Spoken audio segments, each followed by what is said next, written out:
Évangile de Jésus-Christ selon saint Matthieu, chapitre 9, verset 36, au chapitre 10, verset 8. En ce temps-là, voyant les foules, Jésus fut saisi de compassion envers elles, parce qu'elles étaient désemparées et abattues comme des brebis sans berger. Il dit alors à ses disciples, « La moisson est abondante, mais les ouvriers sont peu nombreux. Priez donc le maître de la moisson d'envoyer des ouvriers pour sa moisson. » Alors Jésus appela ses 12 disciples et leur donna le pouvoir d'expulser les esprits impurs et de guérir toute maladie et toute infirmité. Voici les noms des 12 apôtres.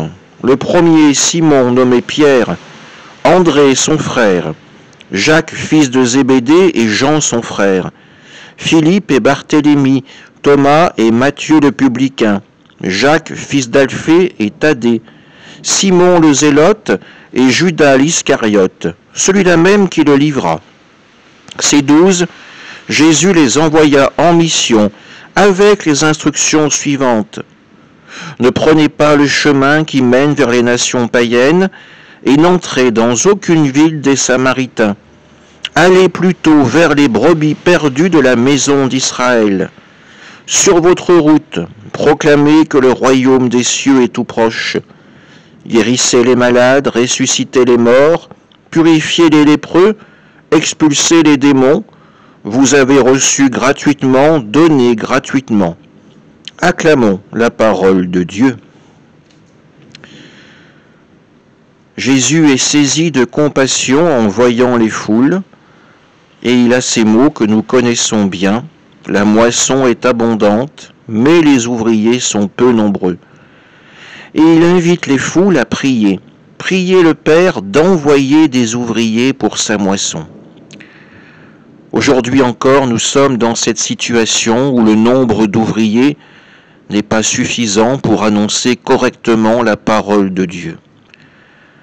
Répondons donc à l'invitation de Jésus. Osons faire confiance à la prière. Osons déposer devant le Seigneur nos besoins et nos manques. Oui, chaque chrétien, par son baptême, est appelé à annoncer également la parole de Dieu, mais n'oublions pas que pour avoir des communautés qui puissent vivre des sacrements de l'Église, nous avons aussi besoin de prêtres.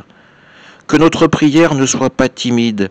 Osons demander au Seigneur des pasteurs pour nos paroisses. Osons questionner les familles.